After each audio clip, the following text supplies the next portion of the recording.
Welcome back to Haunted America, the podcast where we dive deep into the legends, the lore, and the real-life hauntings across this strange and supernatural land. I'm your host, and tonight, we're talking about one of the most controversial items ever sold on the shelves of American toy stores, the Ouija board.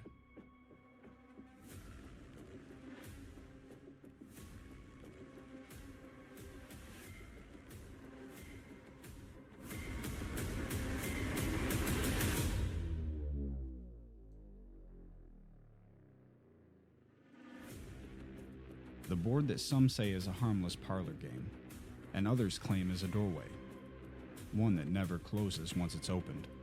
Tonight, we'll explore the true origins of the Ouija board, the people who created it, and the chilling stories of those who say they've paid the price for using it. This is the origins of the Ouija board.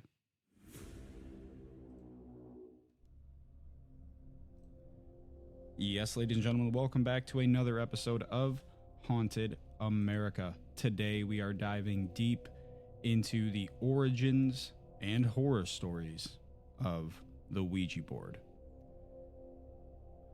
The Ouija board didn't begin as a dusty occult shop or witch's attic parlor trick. It started as a business venture. In 1890, Elijah Bond, a lawyer from Maryland, filed a patent for a talking board. But the real mastermind behind its success was a man named William Fuld, who turned the board into a national phenomenon. The idea wasn't new. For decades before this, during the height of the spiritualist movement in the mid-1800s, people were obsessed with talking to the dead. Mediums held seances, table tilting sessions, and automatic writing experiments. America was grieving the Civil War, and families were desperate to communicate with loved ones lost on the battlefield. So the talking board fit right in. The name Ouija, according to the founders, supposedly came from the board itself when they asked it what it wanted to be called. The planchette spelled out O-U-I-J-A. Some later claimed it was a blend of the French word oui and the German ja, both meaning yes. But historical evidence shows the naming likely came from the locket worn by Fuld's sister-in-law containing the name Ouida, a popular writer. The myth was better for business, though, so they kept it. I agree. By the early 1900s, Ouija boards were selling by the thousands, and in 1966, Parker Brothers bought the rights and made the board a household name. But here's the twist. William Fuld himself died in 1927 from injuries after falling off the roof of the factory he built. Yeah, you ready for this? He said the Ouija board instructed him to erect this building. It became the first of many eerie stories tied to the game. Y'all get that? Like, the belief behind that is that the Ouija board had him build this building and then kind of instructed him to whoop right over the edge after it was done being constructed. The Ouija board got what it needed out of him and goodbye, William. One of the earliest documented Ouija hauntings dates back to 1913 in Baltimore. The Patchett family held regular Ouija sessions, believing they were contacting their mother who had passed away. But the spirit they communicated with began growing darker and more demanding. According to newspaper reports from the time, the entity instructed the family's 16-year-old daughter to perform sacrifices to prove her devotion. When she refused, the family reported violent poltergeist activity, furniture shaking, dishes flying, and doors slamming on their own. The family's priest and even local police documented these disturbances. They eventually burned the board, but the activity continued for months. Well, they didn't say goodbye to the dang spirit. That's why I don't mess with Ouija boards, people. That's why I don't mess with Ouija boards. This case is tied to one of the most violent hauntings ever recorded, the one that inspired the 1982 movie The Entity. This story we're going to talk about is the Doris Byther case, The Entity. While it's rarely talked about in relation to the Ouija board, investigators later revealed that Doris had been using a Ouija board regularly before the activity began. She believes she contacted a spirit called Mr. Who's It. But over time, the presence grew aggressive, manifesting as lights, shadows, and eventually physical attacks witnessed by trained parapsychologists. They reported seeing balls of light form and strike her. They witnessed impressions of hands on her body. They saw objects fling across the room with no human explanation. The Ouija session stopped, but the hauntings did not. Next little story here is the Valley Stream possession. In 2014, a 14-year-old girl from Valley Stream, New York, became the focus of an investigation after she and a group of friends used a Ouija board in the basement of her home.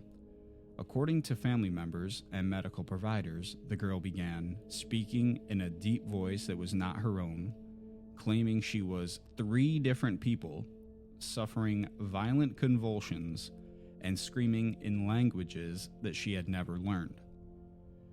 Multiple witnesses say she displayed unnatural strength and wild mood swings. Doctors blamed psychological stress. Her family blamed the Ouija board. After a local priest performed a blessing on the home, the symptoms eased, but the girl never returned to her old self.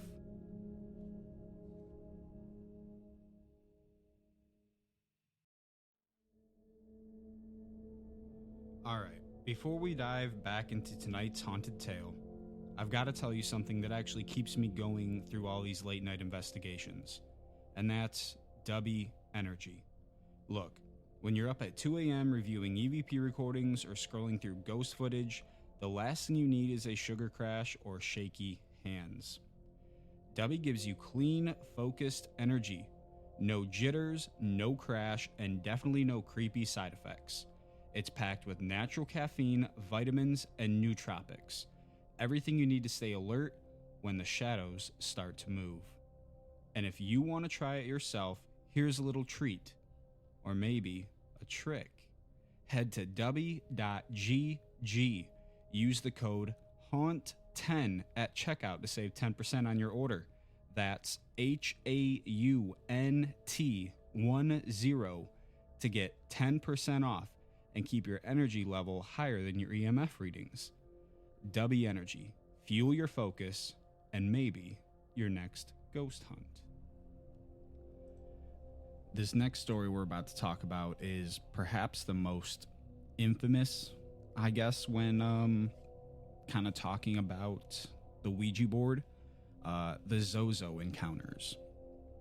If you've ever looked into Ouija lore, you've probably heard the name Zozo, Z-O-Z-O.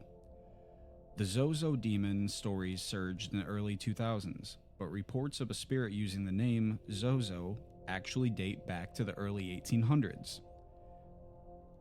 Modern stories follow a disturbing pattern. Users ask who they are speaking to. The planchette moves fast. Z-O-Z-O. People report sudden dark thoughts, nightmares, scratching on walls, shadow figures, and a sense of being watched at all times. One of the most well-known modern Zozo cases is from a man named Darren Evans from Oklahoma. After years of encounters, he claimed the entity haunted him outside of the Ouija board, following him into his dreams, relationships, and homes. His story was documented on TV and in paranormal case files. Skeptics say it's all psychological, but believers insist it's the most common spirit to answer the call of the board. Is the Ouija board dangerous? Psychological. Jesus, I tried jumping into that word way too fast. Okay, let's try this again. Is the Ouija board dangerous? Psychologists? Y'all get what I'm saying. Say the phenomenon is driven by the idiometer effect. Tiny subconscious muscle movements guiding the planchette.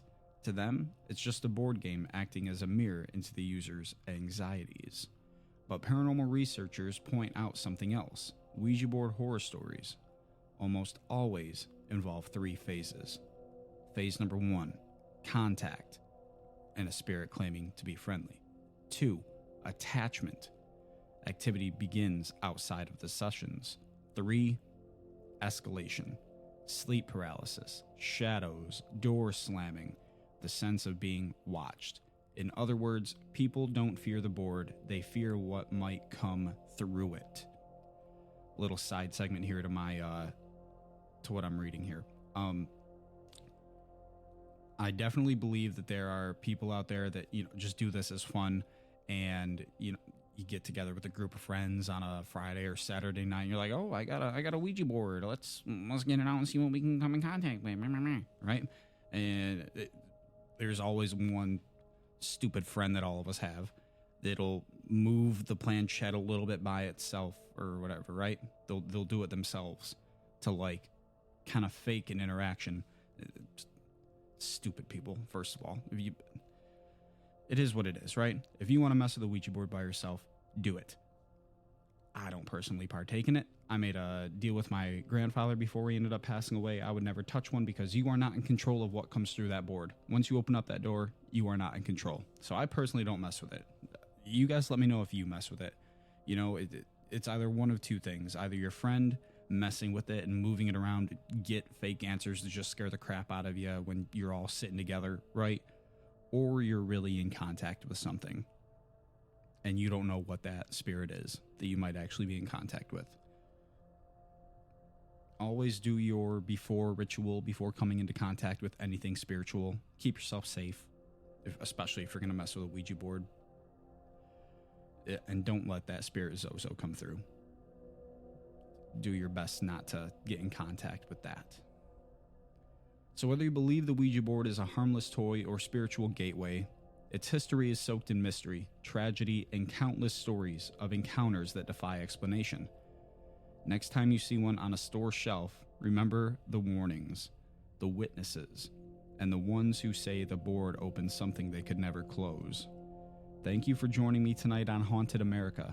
If you enjoyed this episode, be sure to follow, leave a review, and check out our other episodes on haunted locations, artifacts, legends, and all things paranormal. Until next time, keep your candles lit, and whatever you do, don't ask the board who's on the other side.